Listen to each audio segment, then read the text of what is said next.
The hunter asked, "Do such hallucinations arise even in such great ones like you, O sage? Does not the practice of meditation put an end to them?" This sage had put his life force into somebody else, and he was experiencing the cosmic dissolution and was experiencing great suffering, although within that suffering he had realized what he'd done, that this wasn't his real self, and that he was really the sage in samadhi. The sage replied, "Everything ceases at the end of a world cycle.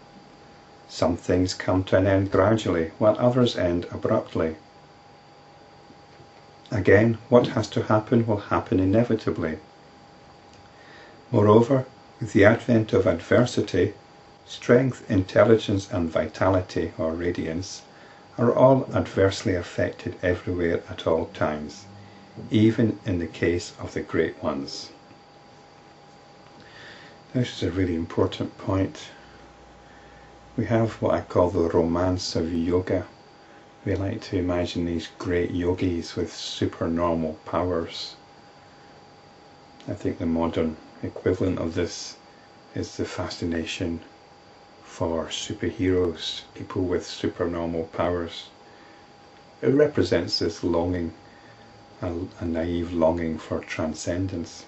But the reality is, no matter how established you are in your spiritual realization, although psychological sorrow might be diminishing, you're still going to feel pain and discomfort, physical pain and discomfort.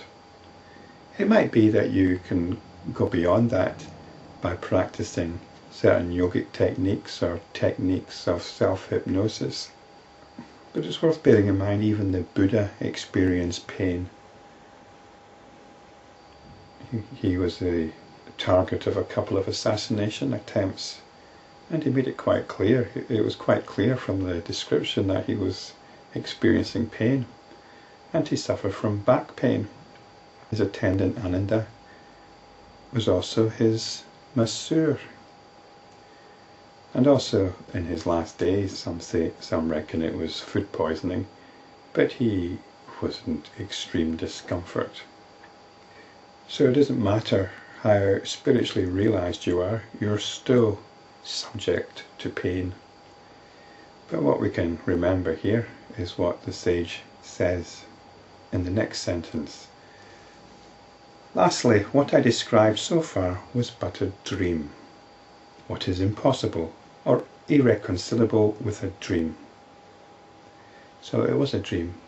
We had this story of the sage mustering his vital energy, his ojas, and then putting his life force into the body of another.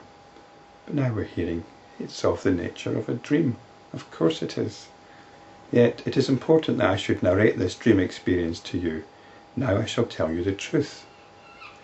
While I was thus witnessing this great flood of cosmic dissolution, I came upon the peak of a mountain. I got on top of it. The very next instant the entire scene changed. This is what happens in a dream, isn't it? I do not even know how the flood waters disappeared. The whole earth was a mass of mud, in which the gods like Indra and animals like elephants were all sunk neck deep. Soon I was overcome by fatigue and sleep. After this, though I remained in my own ojas, this is your essential vitality, I still carried the psychological conditioning of the previous experience. After thus experiencing a sort of double consciousness when I awoke, I saw the mountain peak in the other person's heart. On the second day I saw the sunrise there. After this arose all other objects of the world. So there's a kind of transition period between one dream and the next, where you're having to adjust. It's a bit like waking up from sleep. You have to adjust from sleep to being awake, and it can be quite uncomfortable actually, a bit disconcerting. On the second day I saw the sun rise there. After this arose all other objects of the world. I tried to forget everything else and to engage myself in my usual activity in that world. I said to myself, I am 16 years of age. These are my parents, etc.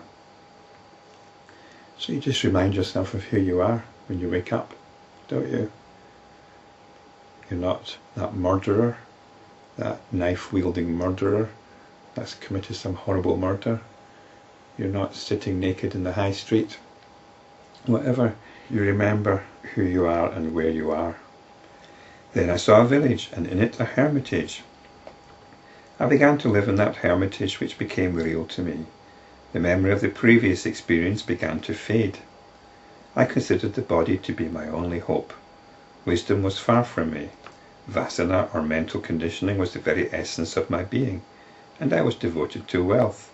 I observed all my social and religious duties.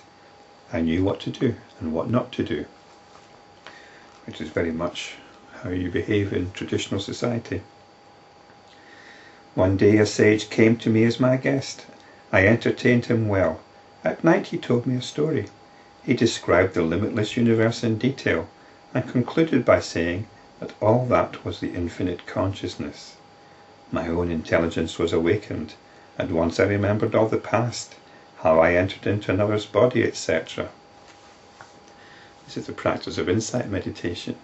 You need to bring awareness in now and again to bring you out of your daydream, and you can backtrack to see how you got to where you got, and this allows you to look at the forces in play, the forces of your habitual tendencies. At once I remembered all the past, how I entered into another's body, etc. I thought that the other person was the cosmic person and tried to get out of it.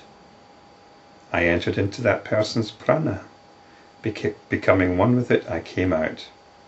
Then I saw immediately in front of me my own body, seated in the lotus posture, in a hermitage, attended to by disciples. According to these disciples, only an hour had passed after I entered into samadhi. The person into whose heart I had entered was another traveller, who was asleep. I did not tell this to anyone, but quickly re-entered the heart of the sleeping person. In his heart the cosmic dissolution had been completed, and the village in which I lived with my relatives had disappeared. Everything was ablaze with the fire of dissolution. I practiced the wind contemplation and roamed in it. So even though he's woken up, he's realized his awareness, it shoots back into the experience again, doesn't it? If you've tried to meditate, I'm sure you're familiar with all of this. You realize you're supposed to be meditating, you realize your awareness once again, and you come back to it with a new firm resolve, and the next instant you're off. And this time we're experiencing dissolution by fire. So this is an even subtler level of the conditioning which we have to wake up from.